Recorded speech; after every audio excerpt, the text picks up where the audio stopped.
মায়ের বাড়িতে অনেক বেড়াল ছিল। তার স্নেহে যত্নে তারা অবাধে বংশবিস্তার করত। জ্ঞান মহারাজ একদিন একটি বিড়ালকে তুলে আছাড় দিলেন। সঙ্গে সঙ্গে মার বেদনায় মুখটা কালো হয়ে গেল। পরে তিনি জ্ঞান মহারাজকে বললেন, দেখো জ্ঞান, বিড়ালকে এভাবে মেরো না, ওদের ভেতরেও তো আমি আছি।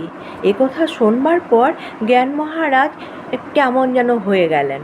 তিনি আর কোনো দিন বিড়ালকে মারতেন না। নিজে নিরামিষ খেতেন, কিন্তু বিড়ালদের চুনো মাছ ভাজা করে দিতেন। মায়ের বাড়িতে গঙ্গারাম নামে এক পোষা চন্দনা ছিল।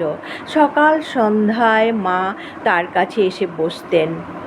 বাবা গঙ্গারাম পড়তো, পাখি বলতো, হরে কৃষ্ণ হরে রাম, কৃষ্ণ কৃষ্ণ রাম রাম। শ্রী মায়ের মুখে শুনে শুনে ব্রহ্মচারীদের নামগুলোও তার মুখস্থ হয়ে গিয়েছিল। মাঝে মাঝে সে ডেকে উঠত, মা ও মা। অমনি মা উত্তর দিতেন, যাই বাবা যাই। পাখির মা বলে ডাকার অর্থ হলো পাখিদের খিদে পেয়েছে।